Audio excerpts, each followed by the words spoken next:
SIR এর শুনানি চলাকালীনই কিন্তু এই ফরাক্কার বিডিও অফিসে এইভাবে তাণ্ডব চালানো হয়, যার নেতৃত্বে ছিলেন তৃণমূল বিধায়ক মনিরুল ইসলাম। এই আরোর মুখে ফাইল ছুড়ে মারেন তৃণমূল কর্মীরা।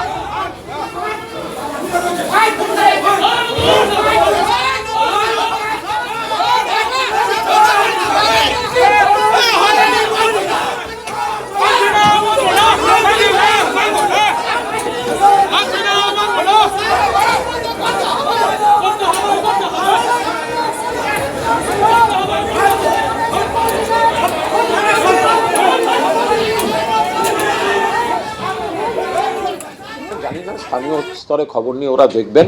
এখন মানুষ যদি দেখেন যে তাদের নাম অন্যায়ভাবে কাটা হচ্ছে, মানুষ যদি দেখেন যে তাদের চূড়ান্ত হয়রান করা হচ্ছে, গরিব মানুষকে যদি বারবার বা যে কোনো মানুষকে যদি বারবার ডেকে পাঠানো হয়, একটা লোক চাকরি বাকরি কাজ ব্যবসা ছেড়ে কবার ওই লাইন দিতেই যায়। সেখানে যদি মানুষের ধৈর্যচ্যুতি ঘটে থাকে বা কারোর কোনো আপত্তিকর কিছু হয়ে থাকে, এলাকার লোক বলতে পারবে। আমরা জানি না, সব ব্যাপারে রাজনীতি ঢোকে না।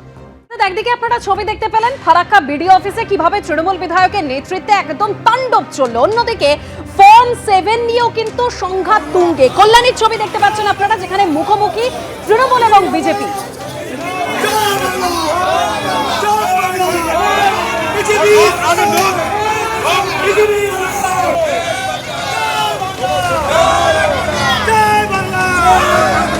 ডেপুটেশন দিতে এসডি অফিসে বিজেপি বিধায়ক যান, যেখানে তৃণমূলের তরফে বাধা দেওয়া হয়। তারপরেই দুপক্ষের একেবারে স্লোগান যুদ্ধ চলে, পুলিশের সঙ্গে ধস্তাধস্তিও বেঁধে যায়।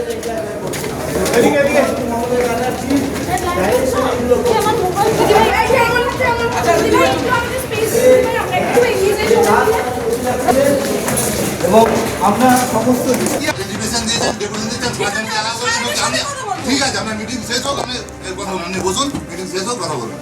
তৃণমূলের পার্টির পরিকল্পনা মুখ্যমন্ত্রী মমতা ব্যানার্জি সব জায়গায় তাকিয়ে দিচ্ছি এদেরকে এসআইআর এর কাজ যাতে ব্যাহত হয়, ডিস্টার্ব হয়, সেটা ডিস্টার্ব করার জন্যই করছে। আমাদের প্রোগ্রাম অবজেকশন যেটা ফর্ম 7 আমরা দাখিল করব, সেটা দেওয়ার জন্য আমরা এসেছি।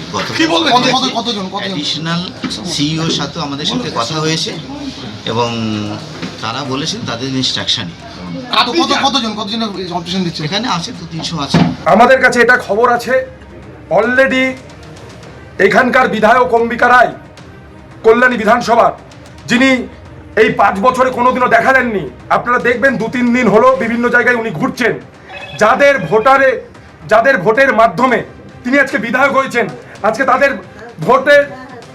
ভোটার তালিকা থেকে তাদের নাম কেটে দেওয়ার জন্য চক্রান্ত করছেন। ইতিমধ্যে আমাদের কাছে খবর আছে গোপন সূত্রে যে 2500 ভোটারের নাম অলরেডি অভিযোগ করেছেন কাটার জন্য। ওনাদের প্ল্যান আছে 8000 পর্যন্ত, 8000-এর ভোটারের নাম কাটার। আমরা তৃণমূল কংগ্রেস এই কাণ্ড করতে দেব না। তৃণমূলের পার্টি অফিসে তৃণমূলেরই তালা। অভিষেক বন্দ্যোপাধ্যায় সফরের আগে গোঘাটে তৃণমূল বনাম তৃণমূল ব্লক পার্টি অফিসে তালা দিলেন তৃণমূল কর্মীরাই। নতুন অঞ্চল সভাপতির মনোনয়ন নিয়ে তুঙ্গে সংঘাত। পার্টি অফিসে গিয়েও ঢুকতে পারলেন না তৃণমূলেরই ব্লক সভাপতি।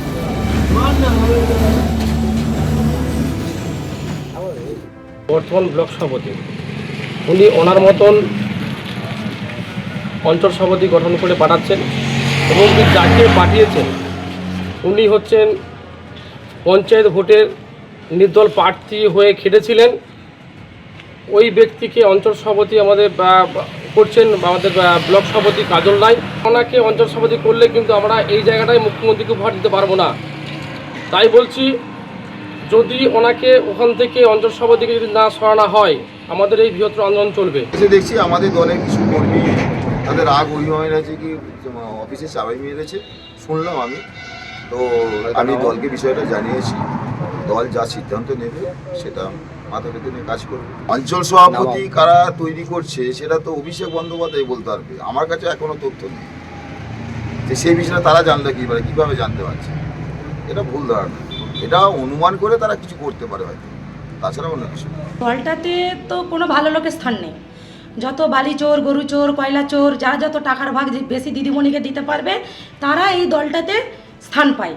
তো সেখানেতে দেখবেন যারা এক ধরনের ভালো কর্মী আছে তারা হয়তো এগুলো মানতে পারছে না, যার জন্য কর্মীর মধ্যে লড়াই লেগে পার্টি অফিসে চাবি পড়ছে। গোষ্ঠীদ্বন্দ্বের বহিঃপ্রকাশ। একটা দলকে মানতে পারছে না, ভালো দল চোরকে মানতে পারছে না, চোর ভালো দলকে মানতে পারছে না, যার জন্য দলের প্রভাব এটাই, এর জন্যই পার্টি অফিসে চাবি। তো দিদিমণি ফাইল নিয়ে ছুটছে, দিদিমণি ভাইয়ের তালা চাবি নিয়ে ছুটছে। এবিপি আনন্দ, এগিয়ে থাকে, এগিয়ে রাখে।